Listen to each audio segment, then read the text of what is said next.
প্রিয় শিক্ষার্থী, আসসালামু আলাইকুম। আশা করি সকলে ভালো আছো। সবাইকে শুভেচ্ছা জানিয়ে আজকে আমি শুরু করছি। মোহাম্মদ ওমর ফারুক, সহকারী শিক্ষক, গণিত, police line school and college, Bogura. আজকে তোমাদের অষ্টম শ্রেণীর দ্বিতীয় অধ্যায় অর্থাৎ মুনাফা নিয়ে আলাপ আলোচনা করব। তো সর্বপ্রথমে যাব আমরা মুনাফা পেতে গেলে আমাদের কিছু লেনদেনের বিষয় আছে, অর্থাৎ ক্রয় অথবা বিক্রয় অথবা কোনো টাকা কোনো জায়গায় ইনভেস্ট করা।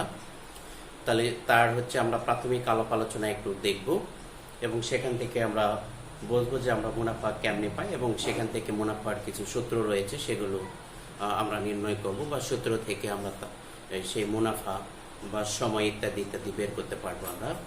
তো শুরুতেই যাই, এখানে আমি বলছি যে অধ্যায় হচ্ছে আমাদের দ্বিতীয় অধ্যায়, অনুশীলনী 2.1। যেহেতু দুই অধ্যায়ে আমাদের দুইটা অনুশীলনী রয়েছে, তাহলে 2.1 অনুশীলনী আমাদের শুধুমাত্র মুনাফা নিয়ে কথা বলা হয়েছে। তাহলে এই মুনাফা পেতে গেলে আমাদের কিছু আগে থেকে তথ্য আমাদের জানা দরকার। তাহলে সেগুলো আমি এখানে একটু উপস্থাপন করছি। যে ক্রয় মূল্য, কোনো একটি বস্তু হচ্ছে ক্রয় মূল্য কি অথবা বিক্রয় মূল্য কি, তাহলে সেটা ছোটই একটি ডেফিনেশন বলবো। কোনো পণ্য যে মূল্যে ক্রয় করা হয় তাকে হচ্ছে সেই পণ্যের ক্রয় মূল্য বলা হয়। অর্থাৎ কোনো একটি জিনিস আমরা যে মূল্যে কিনবো সেটি হবে তার হচ্ছে ক্রয় মূল্য। এরপরে ঠিক একইভাবে বিক্রয় মূল্য, কোনো পণ্য যে মূল্যে বিক্রয় করা হয় তাকে সেই পণ্যের বিক্রয় মূল্য বলে। আচ্ছা, এবারে ক্রয় মূল্য এবং বিক্রয় মূল্য থেকে আমরা পাবো হচ্ছে লাভ।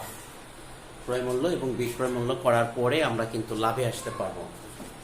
তাহলে লাভ হবে না ক্ষতি হবে সেটা আমাদের বোঝার জন্য আমরা কোনো একটা জিনিস কিনলাম এবং আবার বিক্রি করলাম, তাহলে লাভ ইকুয়াল লিখতে পারবো বিক্রয় মূল্য বিয়োগ ক্রয় মূল্য। যেখানে বিক্রয় মূল্য গ্রেটার দেন আমাদের ক্রয় মূল্য হতে হবে, বিক্রয় মূল্যটা বেশি হতে হবে, ক্রয় মূল্যটা আমাদের কম হতে হবে। তাহলে সেক্ষেত্রে আমরা লাভ পাবো। এরপরে আমাদের ক্ষতি, ক্ষতি ইকুয়াল ক্রয় মূল্য মাইনাস বিক্রয় মূল্য। ক্রয় মূল্যটা বেশি ছিল, কোনো একটি জিনিসের আমাদের কেনার দাম বেশি ছিল বাট বিক্রির দাম কম, তাহলে সেক্ষেত্রে অবশ্যই ওই বস্তুটিতে বা জিনিসটিতে আমাদের ক্ষতি হয়ে যাবে। তাহলে ক্ষতি ইকুয়াল ক্রয় মূল্য মাইনাস বিক্রয় মূল্য, যেখানে ক্রয় মূল্য গ্রেটার দেন বিক্রয় মূল্য। আমাদের এখানে সিন্ড্রোম থাকে, কিছু কিছু অঙ্কের ক্ষেত্রে আমরা কাজ করার পরে আমরা বুঝি যে লাভ হয়েছে না ক্ষতি হয়েছে। তো বুঝবো কেমনি? ক্রয় মূল্য আর গ্রেটার দেনের মধ্যে আমাদের কম্পেয়ার অর্থাৎ তুলনা করতে হবে যে বড় কোনটা আর ছোট কোনটা, বেশি কোনটা আর কম কোনটা। আচ্ছা, এবার লাভ বা ক্ষতি ক্রয় মূল্যের উপর হিসাব করা হয়। সর্বদাই আমরা এই যে লাভ হবে নাকি ক্ষতি হবে সেটা আমাদের ক্রয় মূল্যের উপর হিসাব করতে হবে সর্বদা। এটি কখনো বিক্রয় মূল্যের উপর আসবে না। এটি আমাদের একটি নৈবেত্তিক হিসাবে অত্যন্ত গুরুত্বপূর্ণ হিসাবে বারবারই এসে থাকে। এরপরে সরল মুনাফা। এই সরল মুনাফাটা কি? যেহেতু মুনাফার অধ্যায়, তারপরে এখানে আসলে সরল মুনাফা। প্রতি বছর শুধু প্রারম্ভিক মূলধনের উপর যে মুনাফা হিসাব করা হয় তাকে সরল মুনাফা বলে। তাহলে এটার কথাটা একটু বোঝার জন্য আমাদের মাথায় একটু খাটাতে হবে ম্যাথমেটিক্যাল টার্মে, যে প্রতি বছর শুধু প্রারম্ভিক মূলধনের উপর যে মুনাফা হিসাব করা হয় তাকে সরল মুনাফা বলে।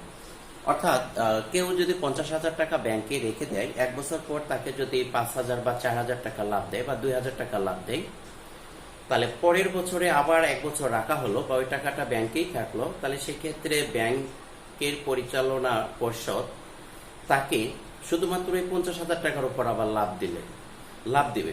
তাহলে ওই যে 2,000 টাকা আমি যে লাভ পেলাম বা যে টাকা আমি লাভ পাবো ওই টাকার উপর আর কোনো লভ্যাংশ দেওয়া হবে না বা ইন্টারেস্ট বা মুনাফা দেওয়া হবে না। শুধু যে টাকা আমার ইনভেস্ট করা আছে বা রাখা আছে ওই টাকার উপর শুধুমাত্র আবার পরের বছর মুনাফা দেওয়া হবে। তাহলে এটা আমাদের সরল মুনাফা। তো এই জন্য শুধুমাত্র বলা হয় যে শুধু প্রারম্ভিক মানে শুরুতে যেটা রাখা হয় সেটার উপরে। আচ্ছা, আর শুধু মুনাফা বলতে সরল মুনাফা বোঝায়। যদি কোনো জায়গায় শুধু মুনাফা লেখা থাকে তাহলে আমরা সেখানে বুঝবো যে এটা সরল মুনাফা। কারণ মুনাফার মধ্যে আমাদের দুইটা ভাগে বিভক্ত হয়েছে, একটা সরল মুনাফা আর একটা হলো চক্রবৃদ্ধি মুনাফা। চক্রবৃদ্ধি মুনাফা আমাদের পরের অনুশীলনীতে আছে 2.2-এ। এটিও আমি একটু তারপরে মুখে বলবো আর কি তোমাদের সুবিধার্থে। আচ্ছা, এরপরে 7 নম্বর আমি এখানে 3টি সূত্র লিখেছি। সরল মুনাফার সূত্র যেটা সরল মুনাফা আমরা পাবো কেমনে সেই সূত্র, তার সূত্র হচ্ছে আই সমান হচ্ছে পি আর এন। এখানে আইতে আমাদের সিম্পল ইন্টারেস্ট অর্থাৎ সরল মুনাফাকে বোঝায়। তারপরে পি আর এন, এখানে পি তে প্রেজেন্ট ভ্যালু ধরা হয় অথবা প্রিন্সিপাল ভ্যালু ধরা হয়, যার বাংলা আসে এখানে আমাদের আসল বা হচ্ছে মূলধন। এরপরে আর আছে, তাহলে আর হলো এখানে মুনাফার হার। তো আর তে আসলে rate of interest, rate of interest মানে মুনাফার হার। এরপরে হচ্ছে এন আছে, এন তো আসলে সময় বোঝায়, তো এটা নাম্বার অফ ইয়ার বোঝায়, এখানে কয় বছর, নাম্বার অফ ইয়ার বছরের সংখ্যা, তো এই জন্য এন কে আসলে সময় ধরা হয়। আচ্ছা, তো এরপরে আসলে চক্রবৃদ্ধি মুনাফা P into one plus R whole to the power N minus P. আসলে এখানে যদিও আমাদের বাংলা দিয়ে বা ইংরেজিতে যে কোনোটা দিয়ে ব্যবহার করতে পারি, তো এখানে আমাদের অষ্টম শ্রেণীর বইতে যেহেতু শুধুমাত্র পাটিগণিতের বিষয় নিয়ে আলাপ আলোচনা করা হয়েছে, তো সেক্ষেত্রে যখন আমরা অঙ্ক করব বা অঙ্কতে প্রয়োগ করবো সূত্রটি, তখন এই জায়গায় আমরা আসলে বাংলা লিখব। তবে এটা আসলে কোনো বাংলার কোনো সূত্র না, এটি আসলে বীজগণিতের সূত্র। বীজগণিতের সূত্রতে কোনো বাংলা প্রয়োগ হয় না। তো যাই হোক আর কি, এরপরে মুনাফা আসল এর সমান হচ্ছে পি প্লাস হচ্ছে আই। তাহলে এ তে আমাদের বোঝায় এখানে মুনাফা আসল বোঝায়, পি প্লাস আই। পি তে হচ্ছে আমাদের প্রেজেন্ট ভ্যালু অর্থাৎ হচ্ছে আসল বা হচ্ছে মূলধন, যেটা আমি এখানে নোটে দিয়েছি, আসল বা মূলধন। আইতে তো সরল মুনাফা, তাহলে মুনাফা আর আসল যোগ করলেই তো মুনাফা আসল পাওয়া যায়। তাহলে এই ছিল হচ্ছে এখানকার মোটামুটি কয়েকটি প্রাথমিক কথা এবং তিনটি সূত্রর একটু ব্যাখ্যা। তো এরপরে আমরা এখান থেকে আরেকটু কাজ অবশ্য করে নিয়ে আসতে পারতাম, যখন এখানে পি আমাদের ঠিক থাকবে, প্লাস হচ্ছে আই এর পরিবর্তে আবার পি আর এন আমরা লিখতে পারতাম। তারপরে পি কমন নিলে আমাদের এখানে আরেকটি আকার ধারণ করতো, যেটা একটু ভিন্ন হতো। এটা সাধারণত বহু নির্বাচনী প্রশ্নতে এসে থাকে, একটু লক্ষ্য রাখতে হবে। তো আরেকটা কথা এখানে আমি যেটা বলতে চাচ্ছিলাম সেটি হচ্ছে আমাদের চক্রবৃদ্ধি মুনাফা। এখানে শুধুমাত্র সরল মুনাফা আমি লিখেছি, আর বলছিলাম যে চক্রবৃদ্ধি মুনাফা আসলে এই অধ্যায়ে বা এই অনুশীলনীতে নেই, পরের অনুশীলনীতে রয়েছে। চক্রবৃদ্ধি মুনাফা হয় প্রতি বছর বৃদ্ধিপ্রাপ্ত মূলধনের উপর যে মুনাফা হিসাব করা হয়।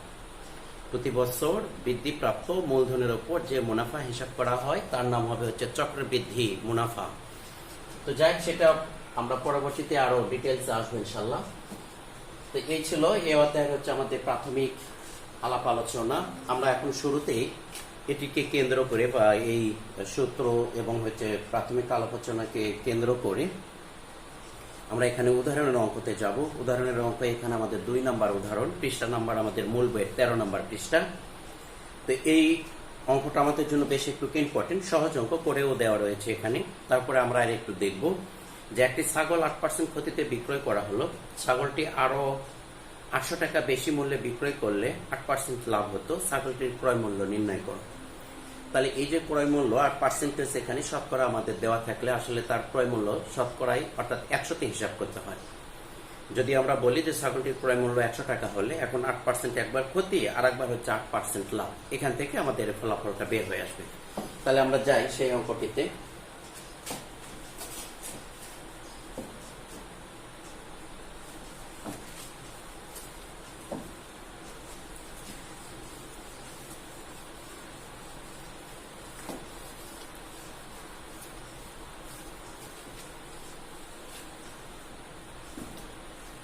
উদাহরণ নাম্বার 2।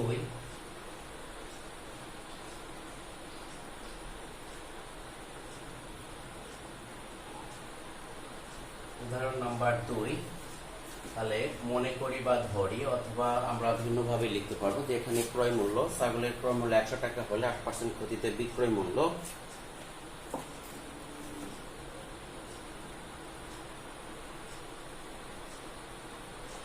ছাগলটি ক্রয় মূল্য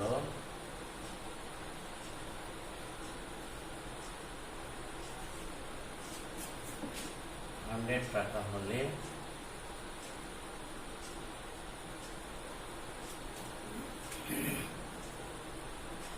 8% ক্ষতিতে বিক্রয় মূল্য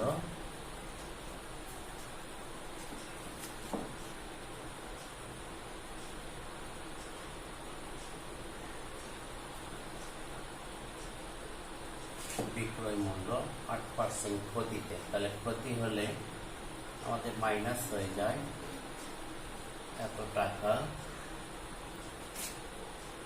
সমান 92 টাকা পাচ্ছি আমরা। আবার 8% লাভে বিক্রয় মূল্য বের করব, আবার 8% লাভে বিক্রয় মূল্য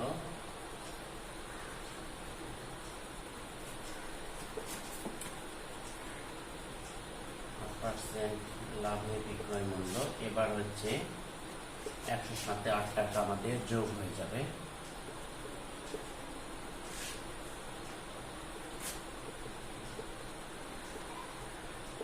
তাহলে 108 টাকা পাচ্ছি আমরা হচ্ছে লাভে, আর ক্ষতিতে পেলাম হচ্ছে আমাদের 92 টাকা।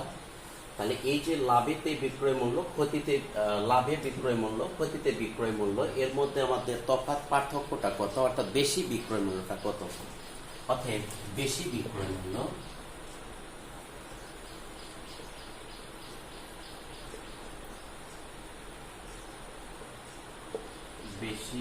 মূল্য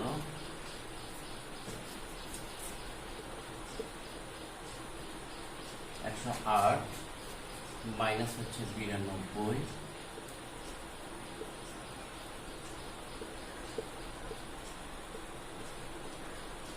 এত টাকা বিয়োগ করে দিলে আমরা পাবো হচ্ছে 16 টাকা। আচ্ছা, এখন আমাদের বেশি বিক্রয় মূল্য যদি এই 16 টাকা হয়, তাহলে ক্রয় মূল্য ছিল হচ্ছে আমাদের 100 টাকা। 1 টাকায় কত, এখানে বইয়েতে যত দেওয়া থাকবে তততে আমরা বের করবো। এখানে বইয়েতে বলছে ছাগলটির আরো 800 টাকা বেশি মূল্যে বিক্রয় করলে, তাহলে 800 টাকা। তাহলে এখন বিক্রয় মূল্য 16 টাকা বেশি হলে ক্রয় মূল্য হচ্ছে আমাদের 100 টাকা। 1 টাকায় কত, 800 টাকায় কত, তাহলে বিক্রয় মূল্য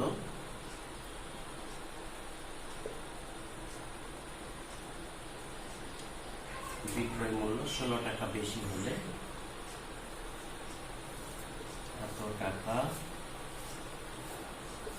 বেশি হলে ক্রয় মূল্য 100 টাকা। অতএব বিক্রয় মূল্য 1 টাকা বেশি হলে ক্রয় মূল্য 100 ভাগ হচ্ছে 16 এত টাকা। অতএব বিক্রয় মূল্য আমাদের এখানে 800 দেওয়া রয়েছে মূল বইতে। এত টাকা বেশি হলে ক্রয় মূল্য 100 গুণন হচ্ছে 800 ভাগ হচ্ছে আমাদের 16 দ্বারা যদি আমরা প্রথমে 80 ভাগ করি, তাহলে 5 16 80, 5 0 50, অর্থাৎ এখানে 16 দ্বারা 800 ভাগ করলে আমরা 50 পাবো। 50 গুণন 100 সমান হচ্ছে আমাদের 5000 পাচ্ছি, 5000 টাকা। তাহলে এটা তোমরা একটু নিচে লিখবে এখানে।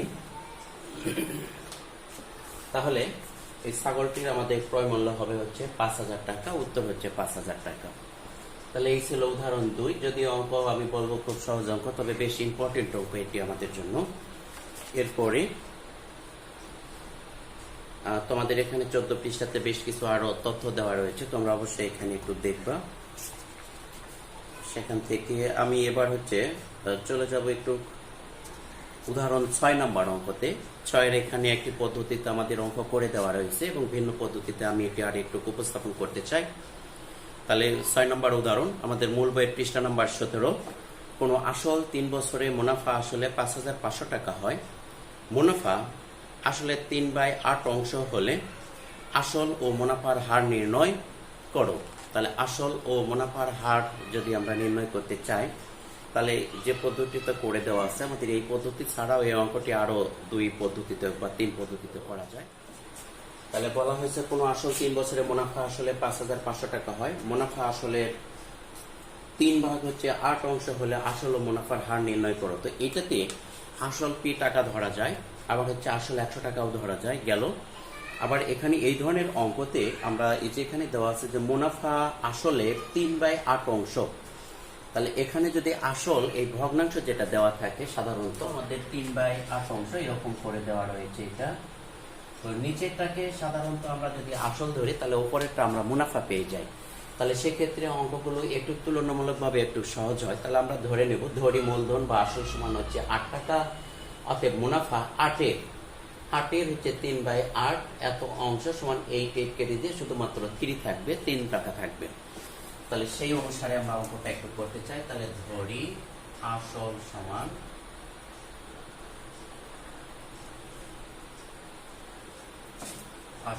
সমান হচ্ছে আমাদের 8 টাকা,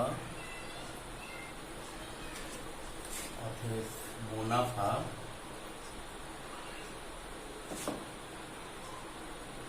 তাহলে 8-এর 3/8 এত টাকা সমান হলো 3 টাকা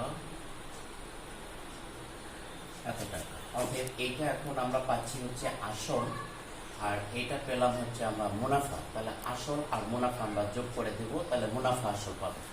তাহলে অতএব মুনাফা আসল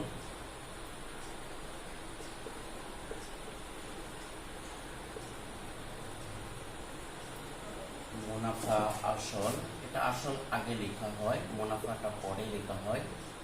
এত টাকা সমান 11 টাকা। আচ্ছা, এখানে চিহ্ন হিসেবে আমরা যে ব্যবহার করলাম এটা আসলে হাইফেন চিহ্ন, এটা কোনো মাইনাস চিহ্ন না গণিতের ক্ষেত্রে। মুনাফা আসল একসাথে লেখার জন্য হাইফেন চিহ্ন, এটা বাংলা ভাষা থেকে আসলে এসেছে। তাহলে সেটাই ভাবে লিখতে হয়। তাহলে আসল আগে লিখলাম, প্লাস হচ্ছে মুনাফা, এবার হচ্ছে মুনাফা আসল। তাহলে এই 11 টাকা হচ্ছে আমার মুনাফা আসল। তাহলে মুনাফা আসল 11 টাকা হলে আসল কত টাকা? 8 টাকা। 1 টাকায় কত টাকা? আর এখানে আমাদের 5,500 টাকা দেওয়া আছে। আমরা এটা ঐকিক নিয়ম অনুসারে এটা লিখবো বা করবো। আমাদের মুনাফা আসল 11 টাকা হলে মুনাফা আসল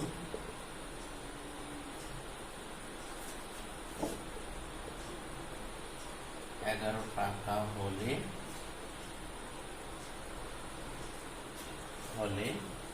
মুনাফা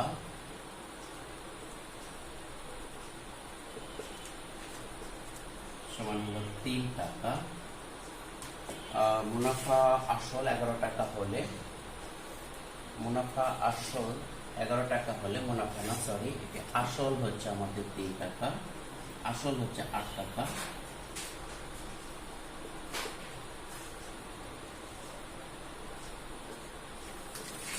অর্থাৎ মুনাফা আসল 1 টাকা হলে আসল এত টাকা। অতএব মুনাফা আসল এখানে দেওয়া রয়েছে আমাদের মূল বইতে 5,500 টাকা হলে আসল সমান 8 গুণন 5,500 ডিভাইডেড হচ্ছে 11। তাহলে 5,11,55 2 শূন্য এত টাকা। 500 গুণন হচ্ছে 8, তাহলে 5,40 4,000 টাকা পাচ্ছি হচ্ছে আমরা আসল। তাহলে প্রথম অংশে আমরা পেলাম হচ্ছে 4,000 টাকা আসল পেলাম। তাহলে কি করলাম, অঙ্কটিতে আমাদের যেটা ধরলাম সেটা হচ্ছে ধরলাম আসল সমান হচ্ছে 8 টাকা। এটা ধরলাম হচ্ছে আমরা আমাদের অঙ্কের লক্ষণ অনুসারে অঙ্কতে যেভাবে সংখ্যাগুলো দেওয়া রয়েছে সেটিকে কেন্দ্র করে আমরা ধরেছি এটি 8 টাকা। তাহলে মুনাফা সমান হচ্ছে 8-এ 3/8 এত অংশ সমান এত টাকা বা এত টাকা। তাহলে 3 টাকা পেয়ে গেলাম। এবার হচ্ছে মুনাফা আসল, মুনাফা আর আসল যোগ করে দিচ্ছে 8 প্লাস হচ্ছে 3 সমান হচ্ছে 11 টাকা। এরপর মুনাফা আসল 11 টাকা হলে আসল পাচ্ছি হচ্ছে আমরা 8 টাকা। 1 টাকায় কত টাকা পাচ্ছি এবং 5,500 টাকায় কত টাকা পাচ্ছি? 4,000 টাকা। তাহলে এটা হলো আসল। তো আমাদের এই অঙ্কতে আসল এবং মুনাফার হার দুটি চাওয়া হয়েছে। তাহলে সেই ক্ষেত্রে আসলটা আমরা অলরেডি পেয়ে গেলাম 4,000 টাকা। এখন মুনাফার হার আমরা বের করব। তো মুনাফার হারটা যদি বের করতে চাই তাহলে আগে মুনাফা বের করতে হবে। এটা এই দ্বিতীয় অংশটা আমরা দুইভাবেই করতে পারবো, ঐকিক নিয়মে করতে পারবো বা সূত্রের সাহায্যে আমরা করতে পারবো এখানে। তাহলে অতএব মুনাফা আমাদের মুনাফা আসল ছিল হচ্ছে 5,500 টাকা, মাইনাস হচ্ছে আসল 4,000 টাকা। তাহলে এই টাকার মধ্যে আমাদের মুনাফা এবং আসল আছে, আর এটা শুধু আসল, তাহলে বিয়োগ করে দিলে মুনাফা আমরা পেয়ে যাব। সমান আমাদের কত দাঁড়ালো? 1,500 টাকা দাঁড়াচ্ছে হচ্ছে আমাদের মুনাফা। এখন আমরা যদি এটা ঐকিক নিয়মে পড়ি, তাহলে সেই ক্ষেত্রে আমরা লিখতে পারবো এখানে ঐকিক নিয়ম অনুসারে আমরা এই যে এই সাইজে লিখে যাবো আর কি।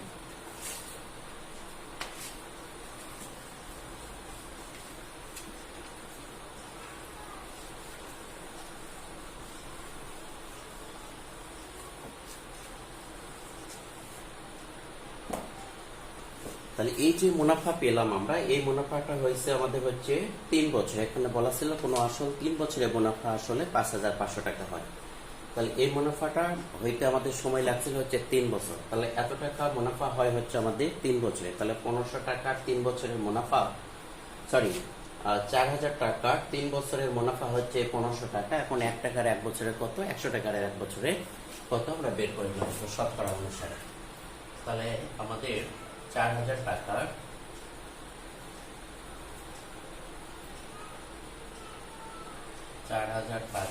3 বছরের মুনাফা,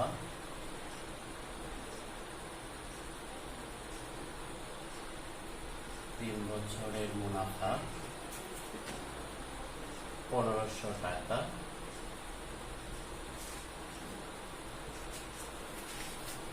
অর্থাৎ 1 টাকার 1 বছরের মুনাফা, দুটি আমাদের ভাগ হয়ে আসবে, কারণ এটা লাইন বাই লাইন যদি আমরা লিখতাম তাহলে 1 টাকার অবশ্যই 3 বছরের মুনাফাটা আমাদের কম হতো, আবার 1 টাকার 1 বছরের মুনাফা আরো কম হতো। তাহলে আমাদের দুটাই হচ্ছে ভাগ হিসাবে নিচে আসবে, যত কম হবে তত নিচে ভাগ হিসাবে চলে আসবে। ওকে, এখন হচ্ছে আমরা বের করব 100 টাকার 1 বছরের মুনাফা। যেহেতু শতকরা বলা রয়েছে, তাহলে শতকরা যদি বলা থাকে তাহলে 100 টাকার 1 বছরের মুনাফা বের করতে হয়। তাহলে এখানে 1,500 গুণন হলো 100, নিচে 4,000 গুণন হলো 3, তাহলে 0 0 ক্যান্সেল করলাম। এরপর এখানের 1 0 এখানকার 1 0 ক্যান্সেল করলাম। এবার 3 দ্বারা যদি 150-কে আমি ভাগ করে দিই তাহলে পাবো হচ্ছে 50। তাহলে এখন পাওয়া যায় হচ্ছে আমাদের 50 ভাগ হলো 4। এরপরে 2 দ্বারা যদি ভাগ করি তাহলে 25 ভাগ হচ্ছে 2। এরপরে যদি এখানে আরো একটু ভাগ করে দিই আমরা, তাহলে এটা দুইভাবে আমরা লিখতে পারবো, সমস্ত করে লিখতে পারবো, দশমিক দিয়েও লিখতে পারবো, কোনো সমস্যা নেই। তো 2 দ্বারা ভাগ করলে এখানে আমাদের কত হয়? 10 সমস্ত 1 ভাগ হচ্ছে 2, অর্থাৎ এটাকে বলা হয় 10.5। তাহলে এত টাকা পাচ্ছি আমরা। তাহলে এত টাকা, এটা 25-কে 2 দ্বারা ভাগ করে দিলাম, তাহলে আমাদের ছোট কালে সেই ভাগ। তাহলে 10 দুগুণ 20, বা এখানে 2 দ্বারা প্রথমে একে যদি একবার ভাগ দিই তাহলে ভাগ দিতে পারি, পরে হচ্ছে 5। তাহলে হচ্ছে আমাদের কত হয়? 2 বার ভাগ যায়, 2 দিয়ে 4, তাহলে এখানে 4, 5 হচ্ছে 1। সরি, তাহলে এখানে একটু ভুল হয়েছে, 10 সমস্ত না, এটা হচ্ছে 12 সমস্ত। 12 দুগুণ 24 আর 1 25, ঠিক আছে। তাহলে এই যে আমাদের মোটামুটি ভাবে এখানকার ভগ্নাংশ চলে আসবে। তাহলে আমরা মুনাফার হার পাচ্ছি হচ্ছে এখানে 12 সমস্ত 1/2, অর্থাৎ 12.5 টাকা, আর আসল ছিল হচ্ছে 4,000 টাকা। তাহলে আমরা উত্তরটা যদি লিখি তাহলে উত্তর লিখবো আমাদের আসল, উত্তর আসল 4,000 টাকা এবং মুনাফার হার